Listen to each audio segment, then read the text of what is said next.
하나님의 능력의 손길이 오늘도 우리와 함께 하셔서 힘차게 하루를 시작하시길 소망합니다. 오늘 함께 나눌 말씀의 본문은 누가복음 23장 13절부터 25절까지입니다. 오늘 본문은 예수님에 대한 불합리하고 왜곡된 재판의 현장에 대해서 기록하고 있습니다. 2000년 전에 시대 상황이 오늘날과 같은 사법 체계를 갖지 못했기 때문에 당시의 재판을 오늘날에 이루어지는 재판과 비교하는 것에는 무리가 있을 겁니다. 그럼에도 불구하고 성령의 역사는 예수님의 재판의 현장을 기록하면서 이 재판이 얼마나 부당하고 잘못되었는지에 대해서 보여줍니다. 이 시간 이러한 사건을 통해서 우리 안에 빌라도와 같은 모습은 없는지 점검하고 또 이러한 상황 속에서도 이루어지는 하나님의 섭리가 무엇인지 살펴보길 원합니다. 먼저 예수님이 대제사장들과 그 무리들에게 잡혀온 이후의 상황들을 다시 한번 더 돌아보겠습니다. 예수님은 공회 앞에서 종교재판을 받으셨었죠. 예수님으로부터 하나님의 아들이라는 대답을 들은 대제사장들과 서기관들은 예수님을 총독 빌라도에게로 끌고 갔습니다. 종교재판으로는 자신들이 원하는 사형 언도를 내릴 수 없었기 때문이었죠. 그리고 빌라도에게 세 가지 이유를 들며 예수님을 고발했습니다. 하지만 고발 이유를 다 들은 빌라도는 예수님에게서 아무런 죄를 찾을 수 없었죠. 그래서 예수님의 고향인 갈릴리 지역의 분봉왕이었던 헤롯에게로 예수님을 보내버립니다. 헤롯 왕은 소문을 통해 예수님에 대해 알고 있었기 때문에 예수님을 볼 수 있다는 기대감이 있었지만 자신의 질문에 아무런 대답도 하지 않는 예수님의 모습을 보고는 예수님을 희롱하고 다시 빌라도에게로 돌려보냈습니다. 그리고 어제 본문은 빌라도와 헤롯이 전에는 원수였지만 당일에 서로 친구가 되었다는 것으로 끝을 맺었죠. 이제 다시 자신에게로 돌아온 예수님에게 재판을 진행하기 위해 총독 빌라도는 대제사장들과 관리들과 백성을 불러 모았습니다. 그리고 모인 사람들에게 이야기하기 시작했죠. 14절입니다. 이르되 너희가 이 사람이 백성을 미혹하는 자라 하여 내게 끌고 왔도다. 보라, 내가 너희 앞에서 신문하였을 때 너희가 고발하는 일에 대하여 이 사람에게서 죄를 찾지 못했다라고 했습니다. 빌라도는 예수님이 무죄라고 판결을 내리고자 했습니다. 유대 종교자들 입장에서야 예수님의 죄명이 백성을 미혹하고 세금을 내지 않도록 선동하고 스스로 유대 민족의 왕 그리스도였다고 하지만 아무리 그 죄목들을 검토해봐도 죄가 된다고 보기 어려웠기 때문이었죠. 15절을 또 보니까 빌라도가 이렇게 이야기했습니다. 헤롯이 또한 그렇게 하여 그를 우리에게 도로 보내었도다. 보라, 그가 행한 일에는 죽일 일이 없느니라고 했습니다. 자신만 예수가 무죄라고 생각한 것이 아니라 헤롯도 그렇게 생각했다라는 겁니다. 빌라도가 굳이 헤롯의 이야기까지 꺼낸 것은 로마인으로서 자신은 아무래도 유대의 관습에 대해서 잘 몰랐기 때문이었죠. 유대인의 피가 흐르는 헤롯이 좀 더 유대 관습에 대해 잘 알 것이라 생각해서 예수님을 그리로 보낸 것이었습니다. 헤롯도 예수님이 죄가 없다고 했기 때문에 자신의 판단이 잘못된 것이 아님을 뒷받침하고자 헤롯의 판결을 빌라도가 이야기한 것입니다. 그러면 사람들이 수긍할 줄 알았는데 오히려 사람들은 더 맹렬히 예수님을 죽음으로 몰아넣고자 한 것을 오늘 본문에서 볼 수 있습니다. 18절을 보니까 이제 빌라도에게 사람들이 이렇게 요구했습니다. 우리가 일제히 소리질러 이르되 이 사람을 없이 하고 바라바를 우리에게 놓아주소서라고 했다고 했습니다. 예수님을 죽게 하고 바라바를 놓아달라고 한 겁니다. 그리고 19절은 바라바가 누구인지 설명을 하죠. 이 바라바는 성중에서 일어난 밀란과 살인으로 말미암아 옥에 갇힌 자라고 했습니다. 밀란이란 정치적 반역에 해당하는 죄목이고 살인은 사람을 죽게 한 겁니다. 당시 이 정도의 죄목이면 사형의 언도를 내리기에 무리가 없는 중범죄에 해당했었죠. 그런데 이러한 바라바를 살려주고 대신에 예수님을 십자가에 못 박아 죽이라고 계속해서 요구를 한 것입니다.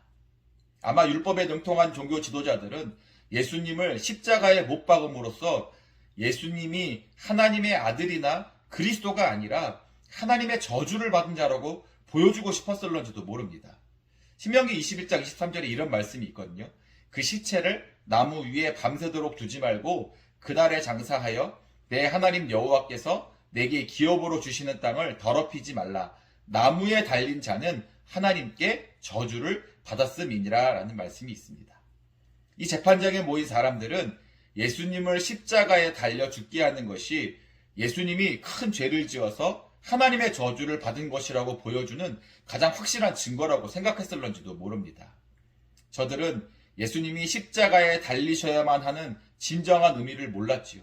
그저 자신들의 요구와 주장이 정당함을 보여주기 위한 수단으로 여겼을 뿐입니다. 그래서 빌라도가 반복해서 3번씩이나 예수님을 죽일 죄를 찾지 못했다고 했음에도 계속해서 밀어붙인 거였습니다. 빌라도가 예수님을 때리고 놓아주는 것이 어떻겠냐는 협상도 거절했죠. 그리고 23절을 보니까 이렇게 기록하고 있습니다.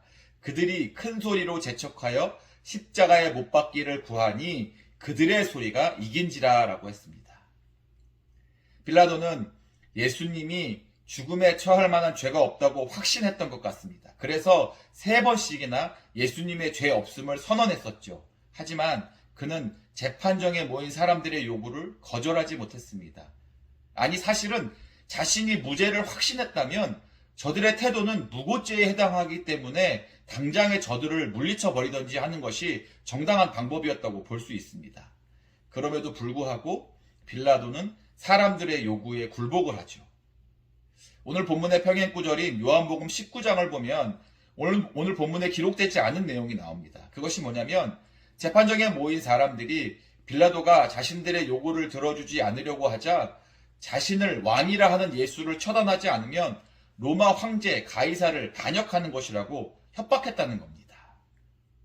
아마도 사람들의 이러한 태도에 위기감을 느낀 것이었는지 아니면 재판정에 모인 사람들의 맹렬한 태도로 인해서 자신의 정치적 입지가 줄어들 것을 염려했던 것인지, 그것도 아니면 예수라는 한 사람으로 인해 소동이 일어날 수도 있겠구나라는 생각을 했던 것인지 정확하게는 알 수 없지만 어쨌거나 빌라도가 무고한 예수님을 십자가에 못 박도록 선고했다는 겁니다. 진실을 외면한 채 말이죠.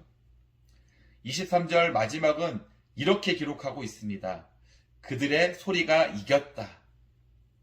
우리는 생활하면서 수많은 소리를 들으며 살아갑니다. 주변의 친구들로부터, 함께 일하는 동료들로부터, 그리고 부모님이나 형제 자매들로부터 여러 소리를 듣습니다. 뿐만 아니죠. 요즘은 미디어나 소셜 네트워크를 통해서도 무수히 많은 소리를 듣게 됩니다. 특별히 그리스도인들은 이러한 것에 더해서 하나님의 말씀을 듣죠. 그리고 그렇게 듣게 되고 들려오는 소리들이 무엇인가를 판단하고 결정하는 근거가 되기도 하고 이유가 되기도 하는 것을 보게 됩니다. 어떤 소리는 우리의 관심을 끌기도 하고 어떤 소리는 우리의 흥미를 유발하게 하기도 합니다.